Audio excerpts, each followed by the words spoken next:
Hello friends, welcome to popcorn மினியாக்ஸ். நான் உங்கள் கிரிஜா, உங்கள் பிரபாகரன். நம்ம இன்றைக்கி ரிவ்யூ பண்ண போகிற படம் ஜகதீஷுங்கிற ஒரு தெலுங்கு படங்க. நான் ஆக்சுவலாக நானி ஃபேன். அதெல்லாம் ஒதுக்கி வச்சுட்டு தான் ரிவ்யூ போட போகிறேன். நானி ஃபேன்ஸ் எல்லாம் என்னை மன்னிச்சுக்கோங்க. Story as usual. ஒரு கிராமத்தில் 2 ஃபேமிலிஸ் எனிமீஸ். ஜென்ரலாக 2 ஒய்ஃப் இருக்கிற ஃபேமிலினா அவங்களுக்குள்ளேயே சண்டை போட்டுட்ருப்பாங்க. பட் ஆனால் இங்கே அப்படி இல்லை, ஒத்துமையாக தான் இருப்பாங்க. ஆனால் பணத்தாசை யாரை தான் விட்டு வச்சுருக்கு, இந்த ஃபேமிலியிலையும் ஒரு விரிசல் வரும்.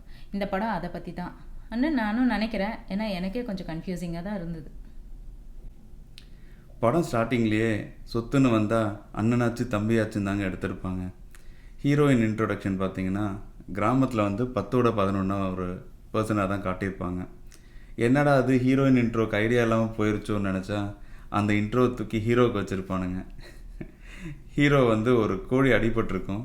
அந்த கோழிக்கு ரொம்ப நேரமாக ஃபர்ஸ்ட் எய்ட் பண்ணுவார்.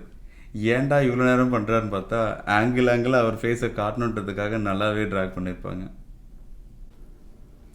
நார்மலாக நம்ம கொஞ்ச நாள் கழித்து வீட்டுக்கு போகிறோன்னா ரீச் ஆனதும் நம்மளுக்கே தெரியாமல் முகத்தில் ஒரு சந்தோஷம் இருக்குங்க. போனதுமே அம்மா அப்பா கிட்ட பேச ஆரம்பிப்போம். இன்னும் சில பேர் கேட்லேருந்தே அம்மா அம்மான்னு கத்திக்கிட்டே போவோம். ஆனால் இங்கே ஹீரோ கொஞ்ச நாள் கழித்து வீட்டுக்கு வந்ததும் அவங்க அப்பா விசாரிப்பார்.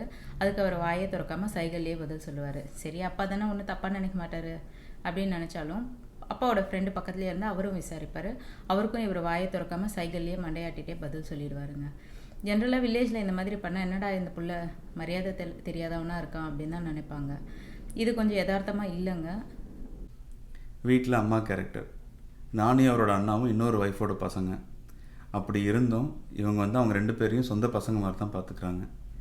இது என்னடா அன்னை தெரசா மாதிரி இருக்காங்களே அப்படின்னு தான் தோணும்.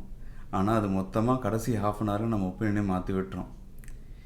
இவங்க பெத்த புள்ள கொலையே பண்ணியிருந்தா கூட பரவாயில்லைங்க, அவர் தெரியாமல் தடுக்கி விழுந்துட்டாருன்னு வச்சுக்கோங்களேன். ஊரா வீட்டு பிள்ளையோட பொல்லாத கண்ணால் தான் இவங்க தடுக்கி விழுந்துட்டாங்கன்னு அவங்க சொல்கிற ஒரு கேரக்டர்.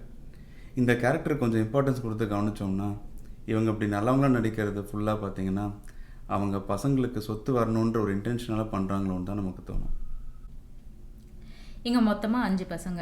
ஆனால் ஃபஸ்ட்டு செகண்டு தேர்ட் யாருன்னா நம்மளுக்கு தெரியாது. ஃபஸ்ட் ஒய்ஃப் யார், செகண்ட் ஒய்ஃப் யாருன்னு தெரியறதுக்குள்ளேயே பாதி படம் முடிஞ்சிடும். இதில் நீங்கள் பசங்க நம்பர் தெரிஞ்சுக்கணுன்னா அது ஒரு பெரிய சிதம்பர ரகசியம். இதை நாங்கள் ஓரளவுக்கு கிராக் பண்ணியிருக்கோம். நீங்களும் புரிஞ்சுக்கணும் அப்படின்னு நினச்சிங்கன்னா அண்ணன் தங்க எங்கள் கான்வர்சேஷன் வரும்போது யார் அண்ணான்னு கூப்பிட்றா, யார் தங்கன்னு கூப்பிட்றா அப்படின்றது நீங்கள் பார்த்தீங்கனாலே ஓரளவுக்கு புரிஞ்சிடும். புரியாதவங்களுக்கு நானே சொல்லிடுறேன். First boss Jagapathi Babu, second குமாரக்கா Rohini, third Ganga Devadarshini, 4th Jagathi Nani, 5th Bujji Kishore. இதில் 4th 5th எனக்கே ஒரு கன்ஃபியூஷன் தாங்க. ஏன்னா 5th இருக்கிறவருக்கு பேச வராது, யாரையும் அக்கா அண்ணான்னு கூப்பிட்டு நம்மளும் பார்க்க முடியாது. நீங்கள் ஸ்டார்டிங்கில் ஒரு சீன் மிஸ் பண்ணிங்கன்னா இவரை தம்பின்றதே நம்மளுக்கு தெரியாது. வீட்டில் எடுப்பாக ஒரு வேலைக்காரனை தான் வச்சுருக்காங்க அப்படின்னு நம்மளுக்கு தோணும். ஜென்ரலாக இந்த கன்ஃபியூஷன் வரக்கூடாதுன்னு சொல்லிட்டு ஸ்டார்ட் பண்ணும்போது இன்ட்ரடியூஸ் பண்ணும்போது இவங்க ஃபஸ்ட்டு, இவங்க செகண்ட், இவங்க தேர்டுன்னு சொல்லிட்டு வாய்ஸ் ஓவர் கொடுத்துருவாங்க டேரக்டர்ஸ் எல்லாம். பட் இங்கே அது பண்ணாததே ஒரு பெரிய மைனஸ் தான். ஹீரோவுக்கு ஒரு முறை பொண்ணு இருக்குது. அந்த பொண்ணுக்கு ஹீரோனா ரொம்ப பிடிக்கும். அந்த பொண்ணு என்னை கல்யாணம் பண்ணிக்கோன்னு கூட ஹீரோவை கேட்டுருவா. உடனே சார் அந்த பொண்ணை கட்டி பிடிப்பார். நம்ம கூட அந்த ஹீரோவுக்கு ஏதோ இன்ட்ரெஸ்ட் இருக்குன்னு கூட நினைப்போம். ஆனால் அதுக்கு பதிலாக என்னென்னமோ கதையெல்லாம் சொல்லி நான் உன்னோட சந்தோஷத்துலேயும் கஷ்டத்துலேயும் கூட இருப்பேன், ஆனால் புருஷனாக இருக்க மாட்டேன்னு சொல்லிடுவார். வீட்டில் ஒரு பொண்ணோட ஹார்ட் பிரேக் பண்ணுமேன்னு ஒரு கில்ட்டி ஃபீலிங் கூட இல்லாமல் ஹீரோயினை கரெக்ட் பண்ண போயிடுவார் நம்ம ஹீரோ சார். இந்த கரெக்ட் பண்ணுற டைமில் அந்த முறை பொண்ணை காட்டவே மாட்டாங்க. அதுக்கு அந்த பொண்ணு வேற எங்கேயாவது ஊருக்கு ஹாஸ்டலில் படிக்க போயிடுச்சுனாவது சொல்லியிருக்கலாம். லாஸ்ட்டாக வில்லன் பக்கத்தில் அடியார் இல்லைன்னா அவர் ஒரு காமெடி பீஸ் தான். இவரே காமெடி பீஸ்னால் இவரோட தம்பி அதை விட பெரிய காமெடி பீஸு. நம்ம ஹீரோ சார் யார்கிட்டையுமே அடி வாங்காமல் அந்த தம்பி வில்லன் சார்கிட்ட சும்மா ஃபார்மாலிட்டிக்குன்னு 2 கீரல் வாங்குவார். இது ஹீரோக்கு அசிங்கமா இல்லைன்னா அண்ணன் வில்லனுக்கு அசிங்கமானு தெரியலங்க. இன்னொரு விஷயம் சொல்லியே ஆகணும். ஸ்டார்டிங்கில் ஹீரோ வெளியூர் போயிடுவாருன்ற மாதிரி தான் காட்டியிருப்பாங்க. நடுவில் ஹீரோ ஒரு கதை சொல்லுவார். அந்த கதைப்படி பார்த்தா அவர் கவர்மெண்ட் ஆஃபீஸர் ஆகணும்னு சின்ன வயசுலேருந்தே ஆசை இருக்கும்னு நம்மளுக்கு காட்டியிருப்பாங்க. இவர் வெளியூர் போவாரா, இல்லைனா கவர்மெண்ட் ஆஃபீஸர் ஆவாரா, இல்லை வெளியூர் போயிட்டு அங்கே சிட்டிசன் ஆகிட்டு அங்கே கவர்மெண்ட் ஆஃபீஸர் ஆவாரான்றதே ஒரு பெரிய கன்ஃபியூஷன் தாங்க. நானி ஃபேமஸே பார்த்தீங்கன்னா யதார்த்தமாக நடிக்கிறது தாங்க. இந்த படத்தில் ஒரே ஒரு சீனில் மட்டும்தான் நம்ம ஆக்டர் நானின்றது நம்ம ஃபீல் பண்ண முடியும். அது hero heroine first time meet பண்ணுற ஒரு சீனில் தான் நடக்கும். அதுலேயும் ஹீரோ அண்ட் காமெடியன் கூட நடக்கிற ஒரு குட்டி கான்வர்சேஷன் தான் அப்படி இருக்கும். இந்த படத்தில் எல்லாருமே நல்லா ஆக்ட் பண்ணியிருப்பாங்க.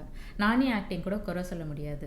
பட் ஆனால் என்ன, இதுக்கு முன்னாடி சொன்ன அந்த சீன் தவிர வேறு எங்கேயுமே ஆக்டர் நானின்ற அந்த யூனிக்னஸ் தெரியல எங்களுக்கு. இந்த படம் மொத்தத்தில் ஒரு கன்ஃபியூஷன். இதை வந்து ஒரு 10 நிமிஷம் ஒரு ஃப்ளாஷ்பேக் வச்சு சால்வ் பண்ணியிருக்கலாம். பட் அதை பண்ணலை. இதுக்கு மேலேயும் சொல்கிறதுக்கு ஃப்ளாஸ் இருக்குது இந்த படத்தில். பட் அதெல்லாம் சொன்னால் உங்களுக்கு கதையே சொன்ன மாதிரி ஆயிரும். அதனால் நாங்கள் இதோடு முடிச்சுக்கிறோம். இந்த வீடியோ உங்களுக்கு பிடிச்சிருந்தா லைக் பண்ணுங்கள், ஷேர் பண்ணுங்கள், சப்ஸ்கிரைப் பண்ணாதவங்க சப்ஸ்கிரைப் பண்ணுங்கள், மறக்காமல் பெல் ஐக்கான் கிளிக் பண்ணுங்கள். நம்ம நெக்ஸ்ட் மூவி ரிவ்யூவில் மீட் பண்ணுவோம். Until then bye. Thanks for வாட்சிங்.